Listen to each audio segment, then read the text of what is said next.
Olá, boa noite. Tudo bem, gente? Vamos lá.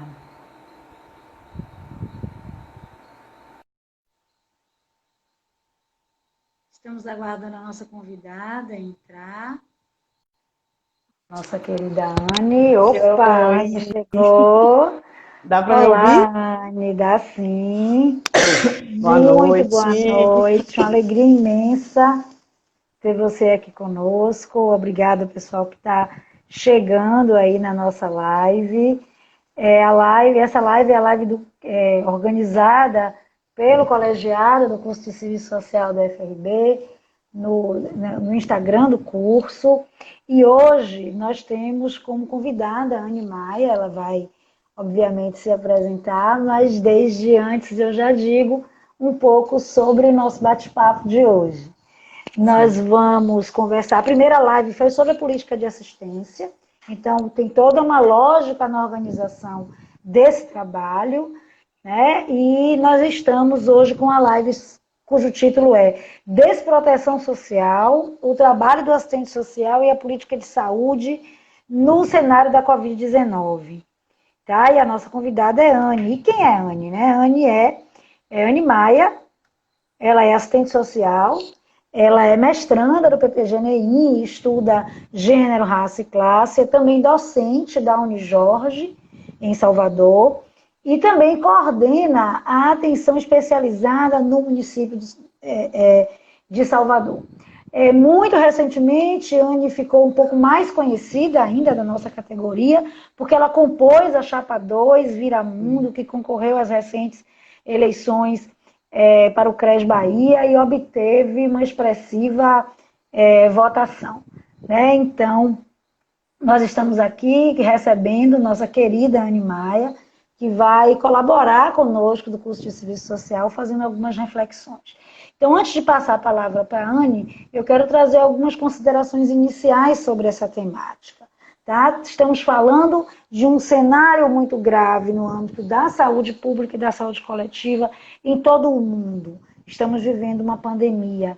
E essa pandemia acaba por expor todas as fragilidades existentes nos sistemas de saúde e todas as contradições que temos em nossa sociedade. Então, né, quanto mais contraditórios são esses cenários, mais isso vai ficar exposto diante da pandemia.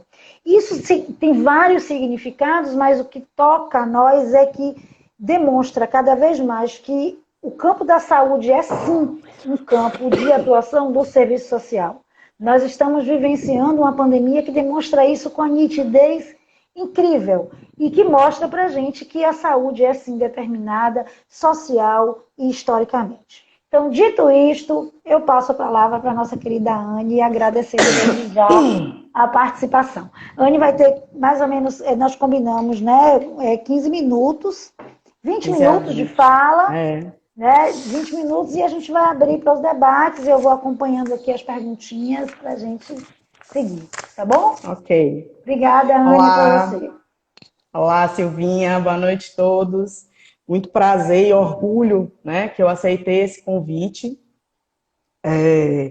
Eu acho que falar da política de saúde nesse cenário de pandemia e que escancara a miserabilidade da nossa população e também a condição socioeconômica que o nosso povo se encontra faz com que a gente se estimule a falar sobre isso, a problematizar e trazer a prática profissional para esse contexto, uma profissão tão importante, que é o serviço social e a atuação das assistentes sociais e dos assistentes sociais nos diversos espaços socioocupacionais dentro da saúde, né? E aí a gente amplia essa atuação que vai desde a urgência e emergência, a atenção básica, a saúde mental, a gestão, lugar que não é muito ocupado, né, por nós nesses espaços. E aí eu estou aqui enquanto mulher preta, filha oriunda aí de um casamento interracial, de um pai branco com a mãe preta nesse cenário. Eu preciso me situar e falar de que lugar é esse, né, que eu estou falando.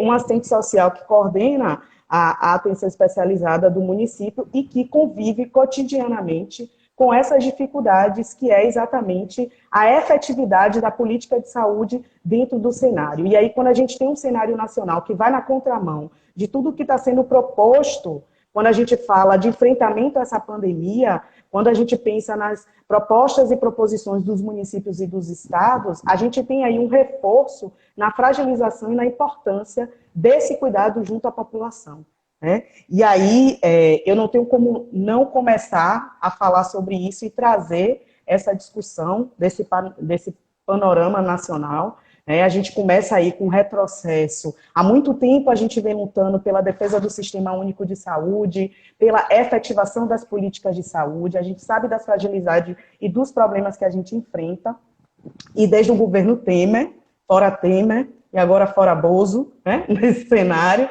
E aí, desde o governo Temer, que a gente começa um retrocesso significativo, né, na política de saúde. Então, no governo Temer, a gente tem aquela PEC que congela os gastos da saúde pública por 20 anos. E isso a gente começa a sentir o impacto disso na rede, quando a gente pensa na operacionalização da política pública junto à população.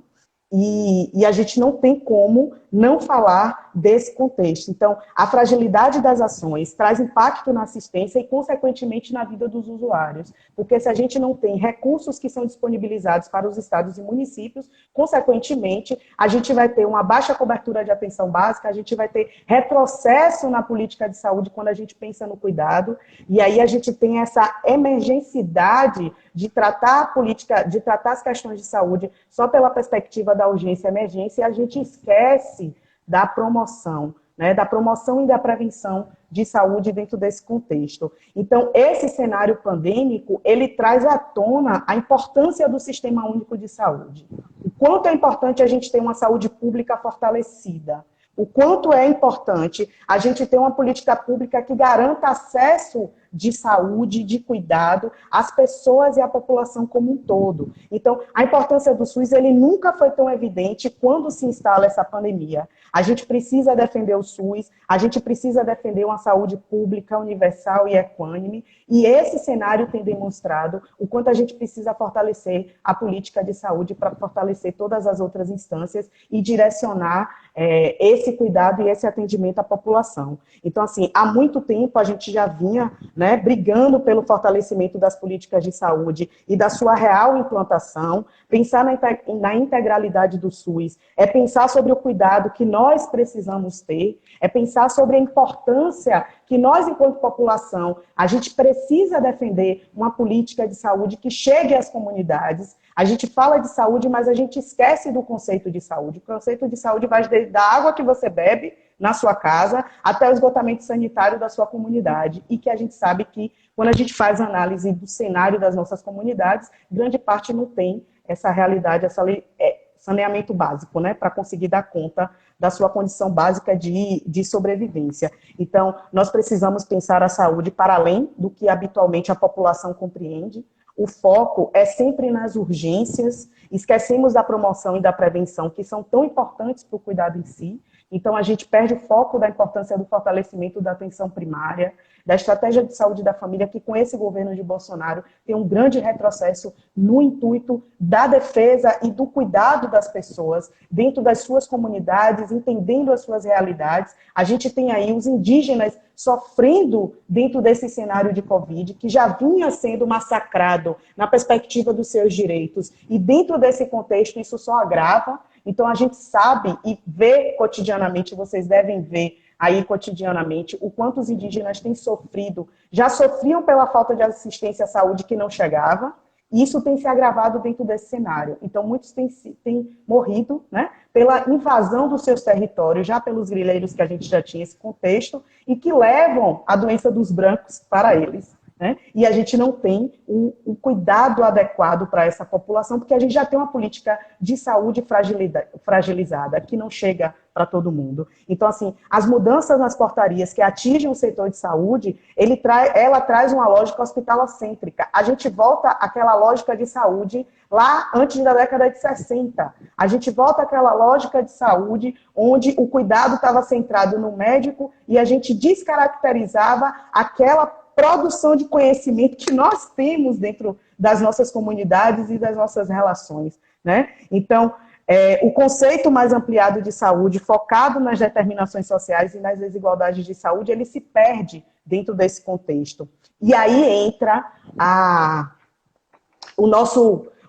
nossa cereja do bolo, vamos dizer assim, que é o serviço social, né? É a importância da profissão, a atuação do assistente social na saúde, e é um espaço que a gente não pode perder. É um espaço que a gente não pode perder porque a gente trabalha para garantir direitos. A gente trabalha no atendimento à população que sofre cotidianamente com a fragilidade desses direitos. Então, assim, o serviço social é uma profissão importante no campo da saúde e das ciências humanas. A gente sabe do nosso rol de atuação nas diversas instâncias, que eu já vim falando um pouco no início, né? E da importância do fortalecimento de nossas ações, seja na atenção básica, seja na saúde mental, seja na urgência e emergência, seja nas outras áreas de atuação, né? Então, assim, esse cenário, ele de fato, ele tem escancarado as desigualdades sociais e as mazelas. A gente vê isso muito claramente. Eu não tenho como, sendo assistente social, não fazer a identificação e avaliação da perspectiva do direito quando a gente vê essas filas enormes se formando nos bancos para que as pessoas consigam o auxílio do governo federal, porque a gente tem um país que não se respeita, a gente tem um país que não respeita a população. A gente tem um país que não se organiza para que a população tenha acesso às políticas efetivas. E a Asbeck traz isso muito na discussão dela, quando ela diz, inclusive, que as políticas sociais elas são construídas hoje para manter o status quo. A gente não consegue fortalecer as políticas para que atenda à real necessidade da população. Então, a gente cria um vício diante da forma como as políticas públicas são estabelecidas, porque, inclusive, elas são estabelecidas de uma perspectiva muito mais seletista. E é por isso que a gente tem tanto critério para acessar o Bolsa Família, a gente tem tanto critério para acessar o benefício que está sendo direcionado aí pelo governo federal, a gente tem critério para as pessoas que precisam, de fato, ter acesso à moradia, ter acesso ao aluguel social, ter acesso a uma série de outras questões, que está dentro desse rol de direitos quando a gente pensa em política pública, né? Então, assim, essa exposição, ela só agrava a disseminação do vírus, a forma como esse governo, ele tem direcionado, e aí eu estou falando do governo federal, porque a gente precisa abrir um leque nessa perspectiva de saúde. A gente faz uma análise do quanto os governos, tanto estaduais como municipais, têm feito um esforço, inclusive, na perspectiva de manter a população, do cuidado, de isolar, e que tem, diante de ter... A gente vive num cenário tão desastroso que a gente não tem uma direção de país. Então, cada estado vai criando as suas estratégias para que não perca tanto a sua população para esse vírus, né? Então, a gente não tem uma direção que de fato diga o que é que cada estado ou cada município tem que fazer. E aí os estados vão criando consórcios estaduais, vão criando colegiados municipais para que seja dialogado, de fato, as estratégias possíveis de serem adotadas dentro das suas cidades, dentro dos seus municípios, dentro dos estados. Então, assim, hoje nós somos a 4ª categoria de saúde, e aí eu falo a 4ª categoria porque os médicos, os enfermeiros, os técnicos de enfermagem, eles sempre estão aí, né, à frente disso, dentro desse processo, e aí esquecem do serviço social. O serviço social é que está lá para fazer o acolhimento da família, o serviço social é que está lá para atender aquela pessoa que chega numa situação de urgência e emergência e fazer toda essa relação. O serviço social é que não tendo, e isso é importante dizer, nós não temos a obrigatoriedade de informar óbito no âmbito da saúde. Isso é construído a partir de um trabalho de equipe. Então, se você tem uma vinculação com aquele usuário, se você tem uma vinculação com aquela família, é mais respeitoso pelo vínculo que você tem, você informar o óbito, mas isso não é obrigação do serviço social. Isso é da equipe multidisciplinar do espaço, seja do hospital, seja de qualquer outra unidade. Então, assim, mas diante desse cenário, a gente tem deparado, né, com muitas situações de morte. E eu falo a gente porque eu converso muito com as colegas da rede, né? E eu estou no lugar mais de gestão, mas eu acompanho e discuto muito com as colegas da rede e elas trazem esse sofrimento que é exatamente, a gente já tinha uma fragilidade de direitos muito grande e esse cenário ele só tem piorado isso. Então, a gente, enquanto categoria de saúde que integra aí essa equipe multidisciplinar, a gente tem essa função, né, de articular o acesso aos direitos, de acolher as famílias que têm perdido rotineiramente seus familiares, e, além disso, a gente enfrenta a burocratização de acesso aos benefícios, porque a gente precisa e a gente acaba encarando essa burocratização. Então, assim, além disso, uma exposição que só se agrava diante do cenário pandêmico que a gente tem vivido. Então, a gente lida cotidianamente com todas as dificuldades que os usuários tinham, né? Além do sofrimento que é evidente por conta do coronavírus. Então, a gente tem percebido um adoecimento significativo das colegas, né, no cenário, aqui pelo menos no município de Salvador, a gente dialoga em muitos espaços e a gente acaba acompanhando e tendo notícias uma das outras. Então, a gente sabe do quanto a categoria tem sofrido, né, no enfrentamento a essa pandemia, e o quanto isso tem trazido uma angústia também à própria categoria. Então, assim, a gente, nessa conversa, a gente tem relatos diversos, que vai desde o sofrimento de atuar na urgência e emergência, na atenção básica, na saúde mental, de pensar estratégias, de pensar em formas de não se expor, mas também de não negligenciar o cuidado em saúde, que precisa, de fato, ser ofertado à população. A gente assume um compromisso de saúde dentro desse contexto, né? E é esse contexto que faz com que a gente amplie essa responsabilidade. Então, assim, há uma desassistência também, um relato de muitas colegas, e eu acabo acompanhando diversos grupos do país, porque a gente ocupa outros espaços, e aí a gente vê o relato, né, das colegas nesse sentido, do quanto elas têm sofrido diante dessa pandemia, do quanto também sofrem, porque às vezes tem uma gestão que não dialoga com esse processo. E eu vi uma vez, um dia desse aí, uma postagem de Tatiana Mello, nossa colega aí, companheira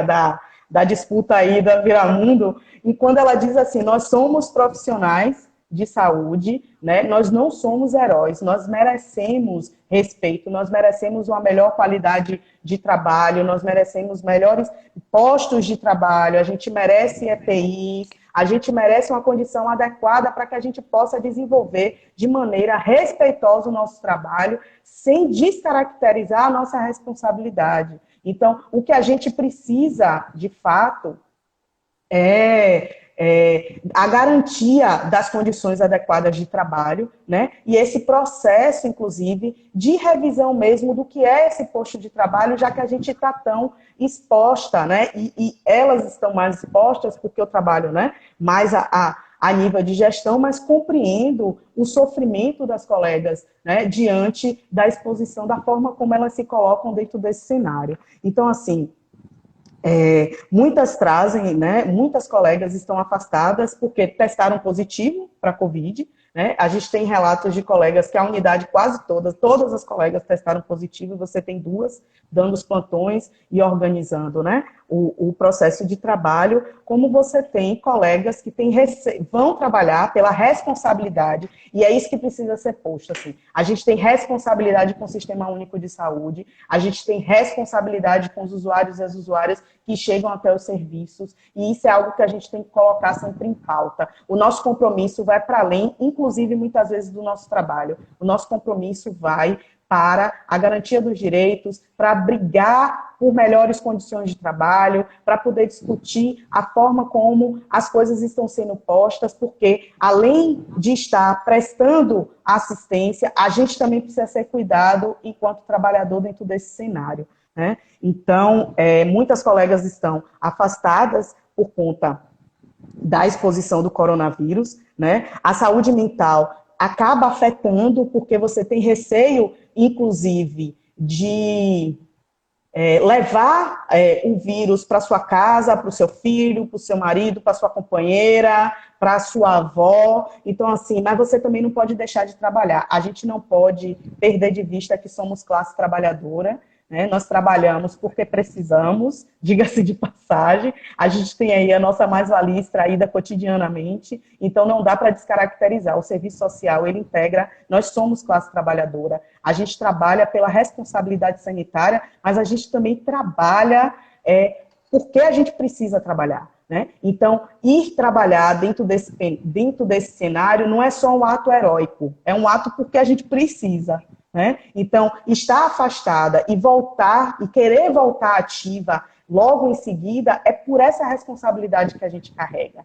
Mas a gente não pode romantizar a relação de trabalho que é executada pelas profissionais na ponta e nos serviços. Então, assim, é um cenário, de fato, de muita resistência para desenvolver a nossa prática profissional, a nossa atuação, resistência para a gente revisar os nossos instrumentos técnicos dentro desse cenário, e aí a gente não pode perder de vista disso, porque se o serviço social, nós trabalhamos com a realidade social, com as mudanças e com as transformações que surgem desse contexto, os nossos instrumentos, eles também modificam, eles também vão se adequando a essa realidade, né? É a mesma matriz quando a gente pensa na prática profissional, mas a gente sabe que a gente vai ajustando de acordo com a realidade. Então, assim, eu posso fazer uma análise básica da rede que eu coordeno, em que durante muito tempo, desde quando se instalou a pandemia, a gente teve uma baixa de acesso dos usuários aos serviços eletivos, porque inclusive, a gente compreendeu que a população entendeu que é importante ficar em casa, que é importante usar máscara, que é importante lavar as mãos, que não é uma gripezinha. Então, assim, eu me solidarizo com as famílias que estão perdendo seus familiares, né? Eu me solidarizo com as pessoas que morreram por conta dessa pandemia. Então, nós precisamos ter responsabilidade uns com os outros também dentro desse cenário.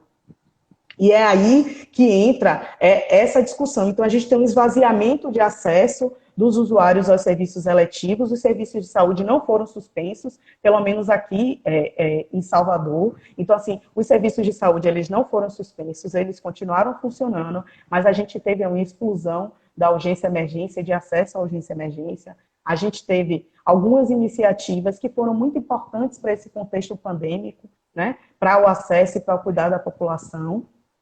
E a gente teve essa baixa nos serviços de atenção especializada, né? Por um lado, a população compreendeu a importância de ficar em casa, mas aí me preocupa porque a gente ainda tem uma curva crescendo desse adoecimento por conta do Covid, e eu já percebo a movimentação nas ruas, né? Eu já percebo o crescimento no acesso à minha rede, né? As pessoas estão chegando dentro desse contexto. E aí fica também a reflexão para o que vai vir depois, porque isso vai passar. E a gente sabe que, pensando em saúde, a gente já vem discutindo isso, né? Esse isolamento, os efeitos desse isolamento social na vida de muitas pessoas, né? O sofrimento psíquico que isso tem trazido, né, para muitas pessoas que estão em casa e que estão em trabalho remoto, aquelas que podem estar em trabalho remoto, porque há o sofrimento das que estão em trabalho remoto e há o sofrimento de nós, que estamos indo cotidianamente para trabalhar. Então, inclusive, quando a gente se afasta por suspeita, né, por suspeita gripal, é o pânico de você, ai meu Deus, será que eu tô? Será que eu não tô? Ai, e se eu tenho gente em casa, eu preciso ficar isolada. Então, assim, isso mexe muito com o psíquico, com a saúde mental. Então, a gente sabe o quanto a gente vai precisar fortalecer a política de saúde mental, apesar desse governo permanentemente vir destruindo nacionalmente a política de saúde mental. Mas, mais do que nunca, ela tem se mostrado, ela é uma política importante que vai precisar ser fortalecida, porque ela vai atuar muito no pós. Então, assim, a gente vai ter as consequências do pós-pandemia Covid-19. Então, a gente vai voltar para o mercado, os mercados vão abrir, o shopping vai abrir, mas a gente vai ter muita gente em condição de desemprego. A gente vai ter, possivelmente, um agravamento da condição de pobreza, de vulnerabilidade da população. Então, assim, a gente vai precisar pensar como, enquanto sociedade, a gente vai ter que se organizar. E a gente não pode perder de vista que a política de saúde é a principal responsável por isso. A política de saúde mental precisa ser fortalecida dentro desse cenário, porque é dela que a gente vai precisar depois que essa pandemia acabar. Então, não dá para ela ser destroçada do jeito que ela vem sendo. Porque a gente fala da política de saúde, da fragilidade que a gente está tendo dentro da política de saúde, mas a gente tem o esvaziamento das pastas dentro dessa política geral de saúde. Então, a gente vai para o contexto orgânico da saúde, que é atuar só na causa. E a gente não pensa no que vem antes e também nas consequências no que vem depois. Então, esse cenário, de fato, é um cenário de muita resistência, resistência para desenvolver a nossa atuação profissional, repensar a prática profissional, né? Nós estamos tendo que se reinventar aí eu dialogo com colegas de outras áreas, da previdência, da assistência. Então, assim, assistência social, as colegas têm sofrido muito também por estar diretamente na ponta, como a gente fala, na atuação junto à população. Então, tem todas essas consequências para esse processo, mas é pensar nessas estratégias sem negligenciar o direito dos e das usuárias e dos usuários dentro do cenário que a gente atua, que chegam até os serviços e, além disso, atentar para o nosso próprio cuidado, né? O nosso cuidado enquanto profissional de saúde, o nosso cuidado enquanto trabalhador do SUS, o nosso cuidado enquanto pessoa que também está exposta a todo esse cenário de pandemia. Então, eu acho que é isso, assim, inicialmente, eu acho que é pensar que a política de saúde sempre foi a maior empregadora do serviço social, né? A gente sempre atuou em todas as frentes dentro da saúde. O SUS, ele tem uma importância, e aí, enquanto militante do SUS, enquanto residente, que já fui, né? Enquanto pessoa que faz hoje um mestrado dentro da universidade pública, que há um tempo atrás talvez isso não fosse nem possível ser pensado, né? E diante da nossa cor, diante do acesso que a gente tinha ao que era público, então a gente precisa defender o Sistema Único de Saúde e parar de acreditar que o governo não tem dinheiro para investir, basta a gente olhar o tanto de dinheiro que está sendo investido nesse cenário de pandemia e o quanto que esse dinheiro poderia ser, talvez, pensado, o quanto ele pode ser investido mais para frente, para que a gente tenha ações que sejam duradouras, ações que sejam permanentes, ações que fortaleçam a condição de vida, né, da população, e pensar da responsabilidade que a gente tem enquanto profissional mesmo, né, enquanto categoria, de a gente fortalecer a nossa prática profissional, da gente pensar, de pensarmos o quanto o serviço social, ele de fato transversaliza com todas as outras áreas. A gente tem uma visão generalista, né, do contexto social. A gente não faz uma análise do usuário, ele apenas. A gente pensa nele, a gente pensa no contexto que ele está inserido, a gente pensa na comunidade em que ele vive, a gente pensa na condição socioocupacional dele dentro daquele cenário. Então, o nosso olhar não é um olhar direcionado. O nosso olhar é um olhar muito mais amplo. E é exatamente por essa formação generalista que a gente tem que nos permite ter esse olhar. Então, a gente tem muito o que contribuir com as outras categorias. A gente tem muito o que intervir. Né? Eu costumo ouvir muito que a assistência social é problemática, né? Nos espaços em que eu atuo. Eu não tenho problema nenhum em ser problemática.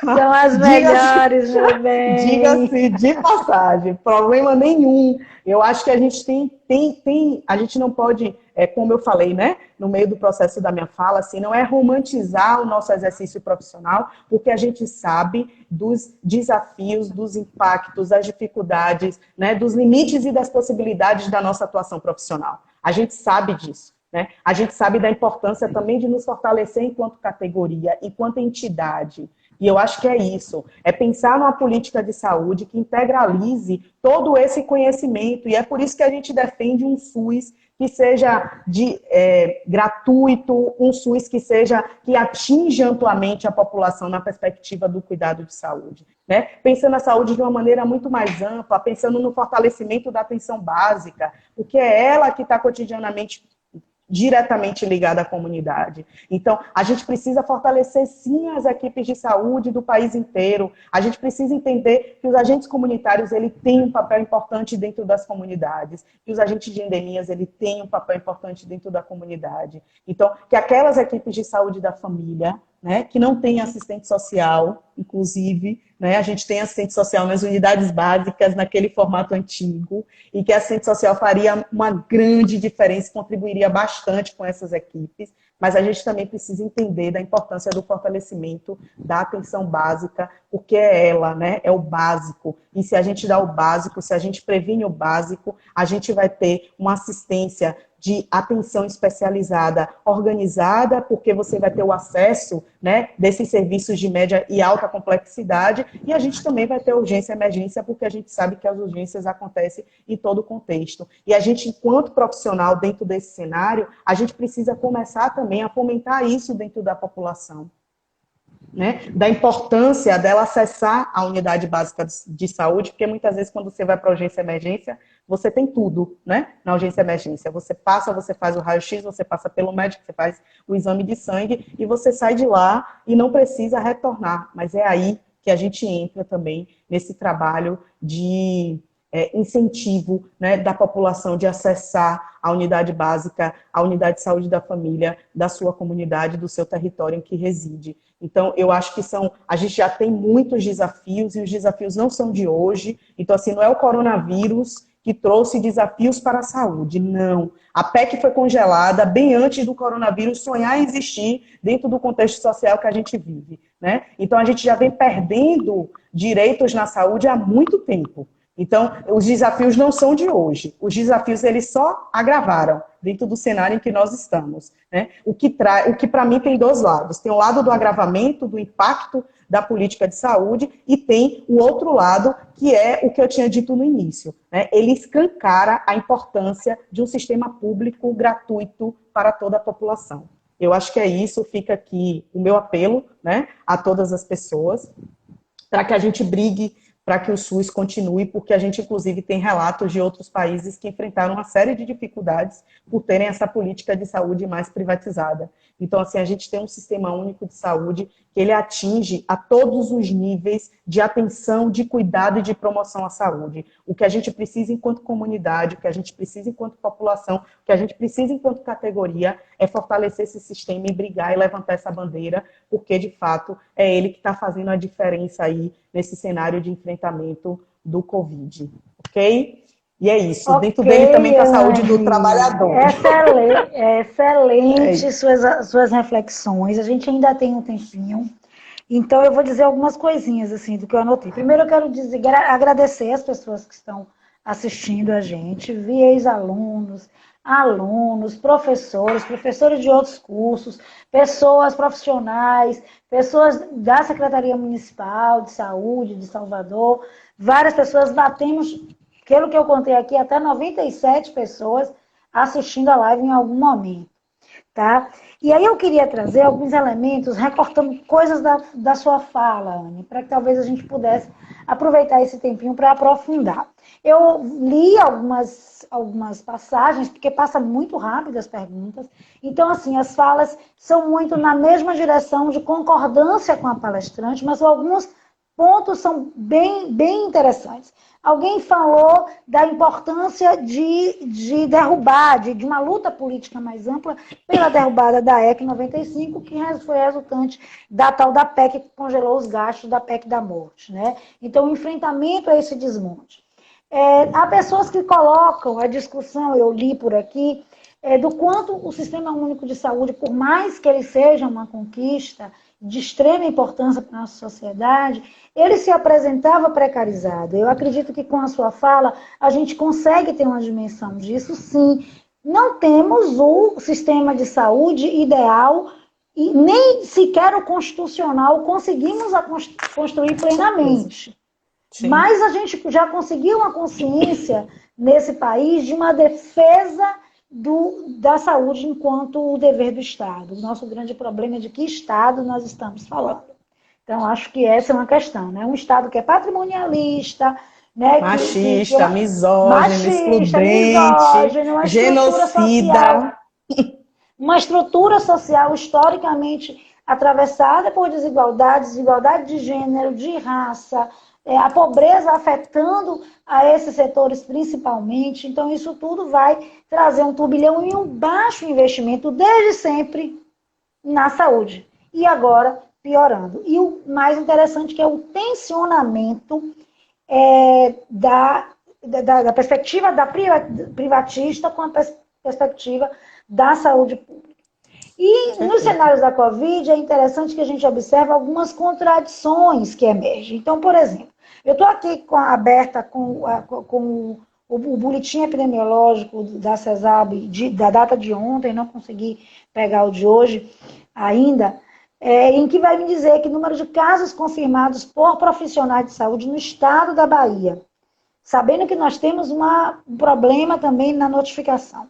Nós vamos ter de assistentes sociais 71 profissionais, 1.501 técnicos auxiliares de enfermagem, 1.007 que eles classificam como outros, que eu acredito que sejam os agentes de limpeza, os agentes de portaria, administrativo, enfermeiro 873, médico 489, fisioterapeuta 127, agente comunitário de saúde 99 e assistente social 71 pessoas até a data de ontem notificados com casos confirmados como casos confirmados de Covid-19. Isso mostra que estamos sim na linha de frente, que é fundamental a exigência das condições éticas e técnicas de trabalho, tá? Que são os elementos que você traz em sua fala, né? A gente verifica isso tudo dentro de um panorama maior de grande desigualdade que vai rebater no cotidiano do nosso fazer profissional e vai demonstrar o quanto a saúde é permeada por essas determinações. E o quanto, e aí foi uma coisa que eu gosto muito quando você coloca, dos nossos instrumentos técnicos de trabalho e da garantia das nossas condições éticas. Porque é muito fácil um profissional que está no nível de estresse até talvez muito maior do que o nosso, porque lidou com aquela pessoa que morreu ali na sua frente naquele momento, que vem fazer um entendimento do social como algo muito sutil, muito simples, sim, muito banal, que custa assistente social ligar e informar para a família que o paciente morreu, né? E eu acredito que meus colegas já ouviram isso muitas vezes, eu ouvi isso muitas vezes, enfrentei isso antes dos parâmetros de atuação do Serviço Social do Cefes, né? E tivemos esse enfrentamento de que a comunicação do óbito é uma comunicação médica, é um direito do usuário. A comunicação de quem entende do riscado biológico para que possa explicar para ele o porquê daquela morte, daquela forma. Mas há um entendimento esvaziado e superficial do social e das nossas condições objetivas de trabalho.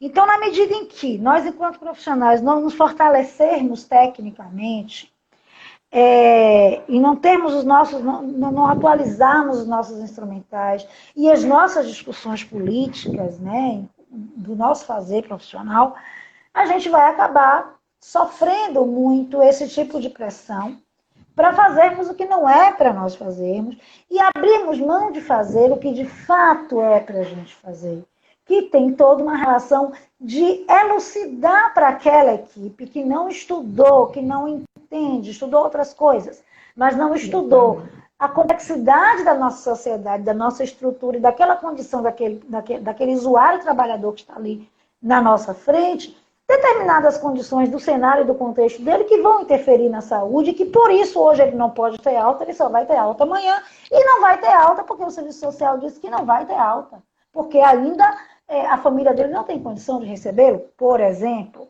Estou dando um exemplo, enfim, de coisas que já aconteceram comigo.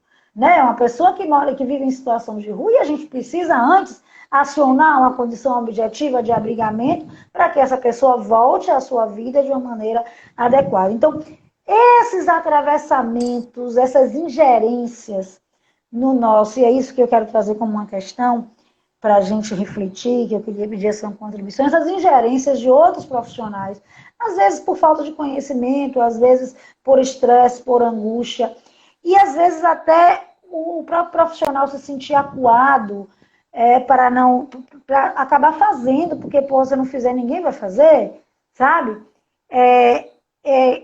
o quanto isso pode nos fragilizar e que caminhos a gente teria para pensar isso numa perspectiva do serviço social mais crítico.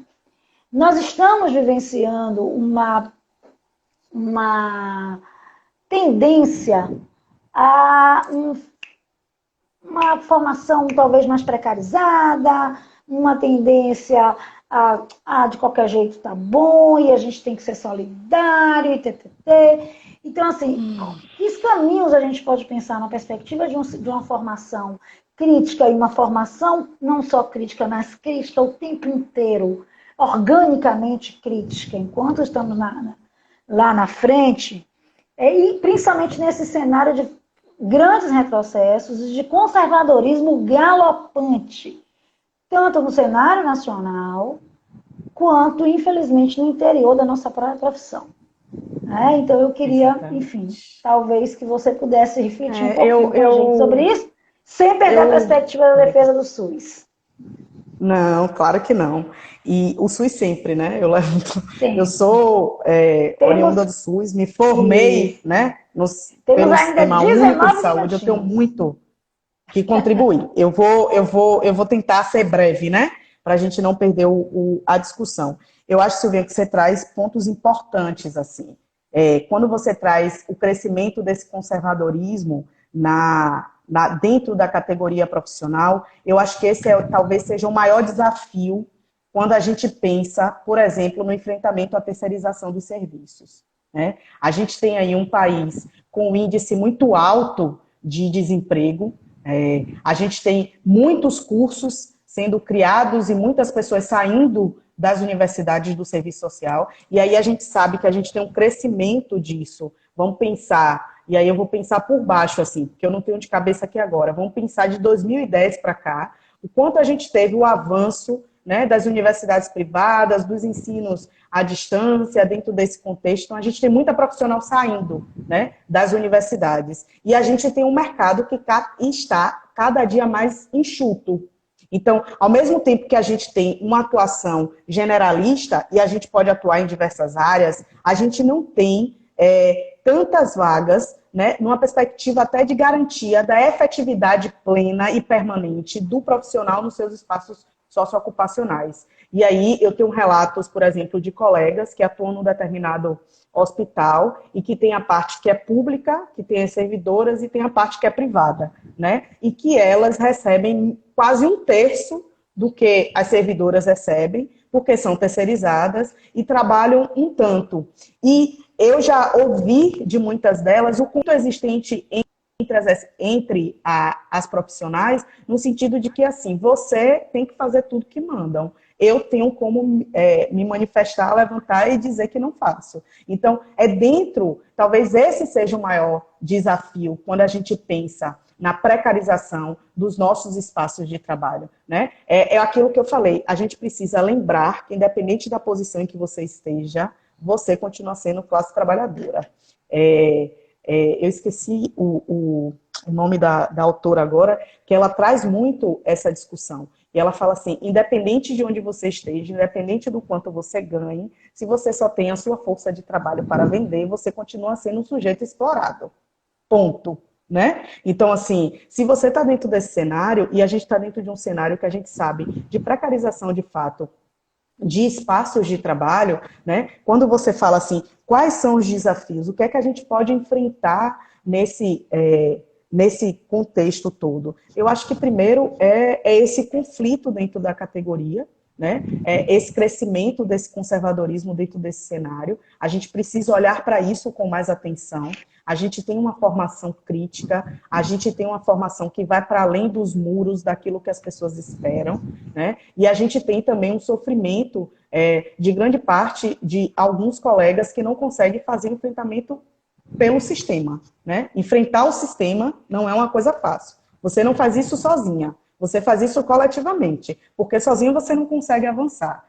Sozinha isso é personificado, né? Dentro desse cenário. Então, assim, pensando nessa atual conjuntura e pensando no cenário que a gente enfrenta, eu acho que são 3 grandes desafios. Assim. Um é o enfrentamento desse crescimento desse conservadorismo dentro da categoria, porque para mim isso enfraquece a nossa luta enquanto classe trabalhadora, enquanto categoria, dentro de qualquer cenário que seja, e não só da saúde. A gente tem aí o aumento das terceirizações e a gente precisa atentar para isso, né? Olhar para isso com atenção, no sentido de que isso traz uma série, de fato, de fragilidades nas relações trabalhistas. E a gente tem também, talvez, eu não sei se é um desestímulo. Eu converso muito, né, com as estudantes no processo de formação, que eu digo para elas assim, a gente tem muitos enfrentamentos na prática profissional e muitas vezes a gente precisa se reorganizar enquanto categoria naquele espaço para que a gente consiga avançar na perspectiva da garantia de direitos, porque quando a gente fala de garantia de direitos parece que é uma coisa muito, muito distante da nossa realidade, né? Como garantir direitos diante de um cenário que eu não tenho nem uma cadeira e um computador para assentar, por exemplo? Como garantir direitos diante de um cenário que não respeito nem o meu horário, né, de almoço dentro do espaço ocupacional que trabalho, que eu não tenho nenhum carro para fazer uma visita domiciliar, um telefone para ligar um usuário? Como garantir direito, né, dentro de uma situação de trabalho tão fragilizada? E é aí que a gente começa a criar as nossas estratégias, né, de atender a demanda que se apresenta, mas de muitas vezes começar a se posicionar. Olha, não tenho como fazer visita, porque eu não vou com o meu carro. Não tenho como fazer a ligação. Mas assim, eu não vou deixar de atender o usuário. Eu vou fazer, né? Então, assim, se tem um carro, eu vou fazer a visita domiciliar. É o que é mais próximo para chegar até essa população. Se tem um telefone, eu vou tentar diversas vezes pelo telefone com que ele chegue até o serviço. E a gente vai sobrevivendo, né, dentro desse cenário. Mas o que você traz para mim fica, a reflexão é disso aí. Eu acho que o ponto é a gente olhar, começar a olhar de volta, né, para o nosso exercício profissional, para a discussão da nossa instrumentalidade, para o fortalecimento dessa instrumentalidade e o que é, de fato, essa perspectiva crítica dentro desse contexto. Eu creio que, para mim, é o maior desafio, porque se a gente se fortalece enquanto categoria, a gente consegue avançar nas outras questões, porque a gente não atua sozinha. A gente começa a entender também que essa luta não é só nossa, a luta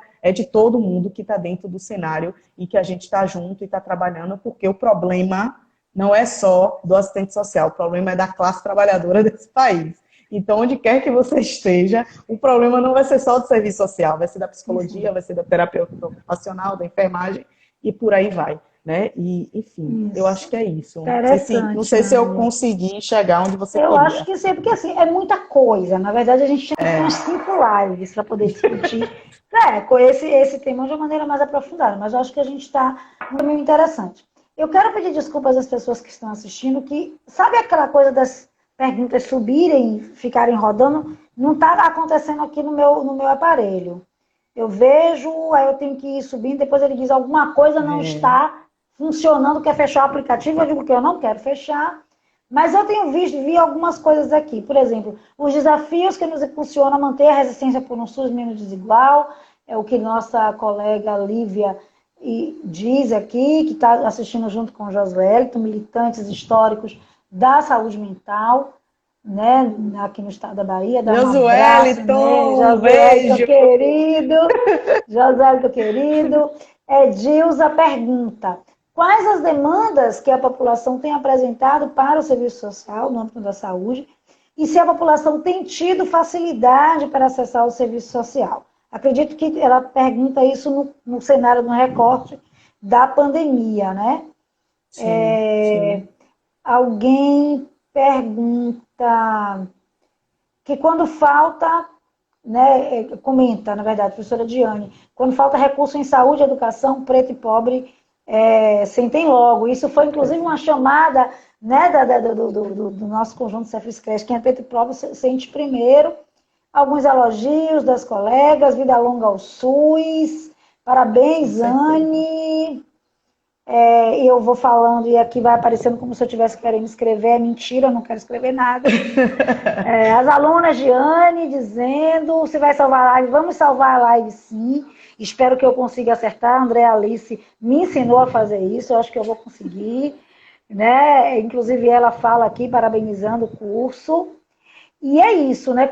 Eu acho que uma pergunta que parece que é recorrente é que demandas concretas, objetivas, podem estar emergindo para o serviço social nesse cenário. Cenário em que a gente está vendo necessidade de construção de novos protocolos, de pessoas que não podem receber visitas, como é que fica esse distanciamento com as famílias, a utilização, inclusive, de novas tecnologias, né, que o serviço social em E que alguns nem momentos pode ser sempre é chamado possível, né?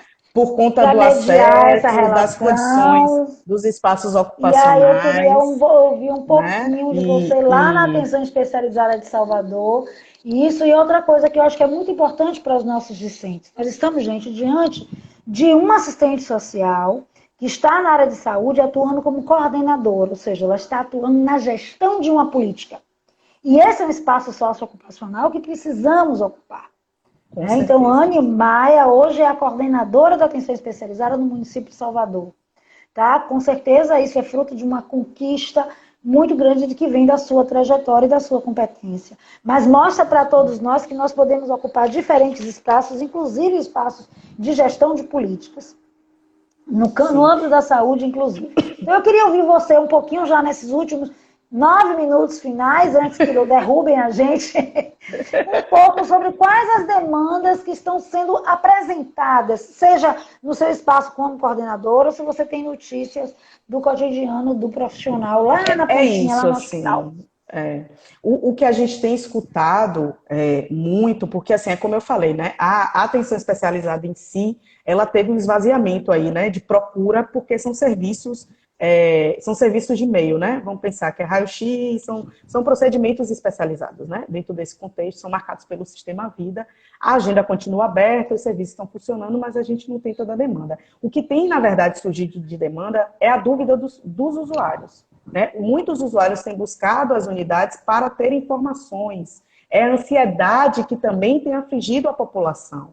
Então, ao mesmo tempo que a população tem medo de sair de casa, as mães, por exemplo, têm medo de levar os filhos para as unidades de saúde para atendimento médico, mas sofrem pela possibilidade de estarem desenvolvendo algum sintoma. Né? Então, o que tem surgido muito de demanda é exatamente a busca por orientação. A busca como eu acesso o serviço. Se eu estiver em casa, estiver passando mal, se eu não estiver com falta de ar, se eu não estiver com febre, onde é que eu vou buscar? Qual é o serviço que eu procuro? Né? Então, assim, são orientações que nesses serviços têm aparecido de maneira mais recorrente. E os serviços de urgência e emergência variam das diversas situações, mas a emergência principal, de fato, são as pessoas sintomáticas com a possibilidade, né, de estarem infectadas com o Covid. Na saúde, a gente tem esse foco muito, né, direcionado para o Covid. A gente tem aí as populações, a gente tem pessoa com deficiência, a gente tem doença falciforme, a gente tem pessoas com tuberculose. Então, estão sendo criadas, como até a própria Silvia trouxe, normas técnicas são elaboradas para que oriente, né, os profissionais sobre como atuar junto a essas populações. Isso tem sido feito de maneira recorrente, tem sido publicado, né, em todos os espaços, da mesma forma que a gente também tem feito diversos folders informativos, cartilhas informativas, para que a população saiba como se cuidar. Porque assim, o profissional ele está na unidade, ele está indo trabalhar, ainda que a população não compareça. Ele precisa ter orientação de como se portar, porque não é uma realidade como antes, que você chegava e fazia e seguia a sua rotina como antes você seguia, né? Então, assim, você precisa orientar os profissionais, mas você também precisa orientar a população, no sentido de que se você não tem sintoma, se aquela sua consulta, ela pode ser adiada, então, assim, espere mais um pouco e não se exponha tanto.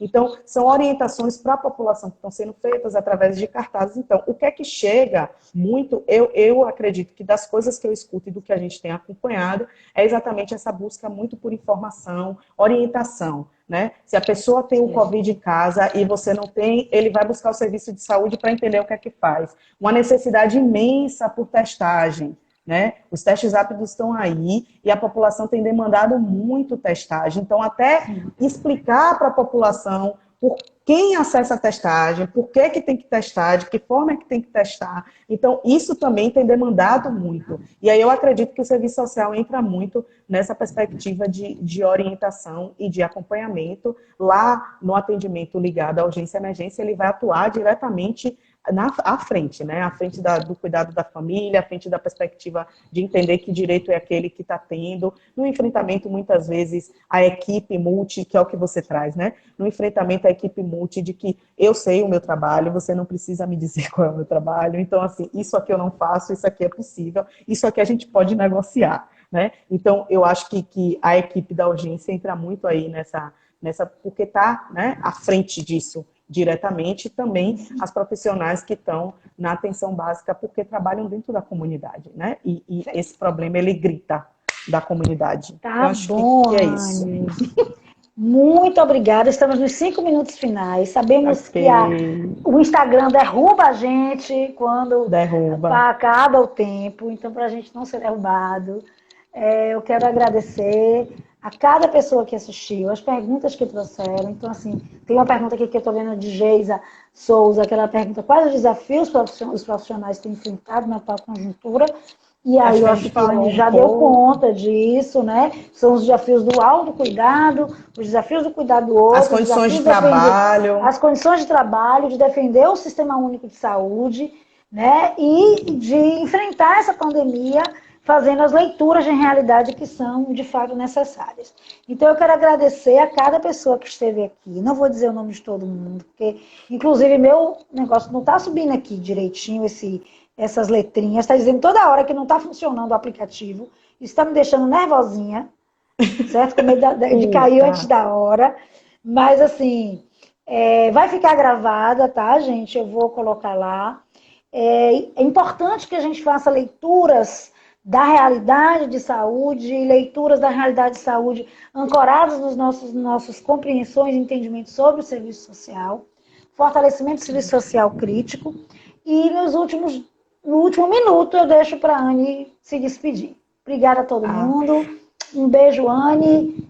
Dá um cheiro aí pra gente, Anne, pra gente finalizar. Tá bom. Obrigada, Silvinha, por dividir esse momento, né? Agradecer o convite da UFRB, essa iniciativa de trazer diálogos tão importantes para quem está em formação e para quem já formou. Fomenta um tanto de coisa, né, na gente enquanto profissional. E mais uma vez, assim, me solidarizar com as pessoas que daqui se foram por conta dessa pandemia e com seus familiares, né, que perderam aí seus entes por conta do Covid-19 e reforçar a importância de ficar em casa, quem puder, de usar máscara, de lavar as mãos com frequência, de tomar todo cuidado, porque, de fato, essa doença ela não está aí, ela não está brincando e a gente precisa se fortalecer de todas as formas e levantar e continuar defendendo o Sistema Único de Saúde, o fortalecimento dessa política que é tão importante, né? E a nossa categoria inserida dentro desse cenário, porque também é uma profissão que eu me orgulho e tenho muito respeito.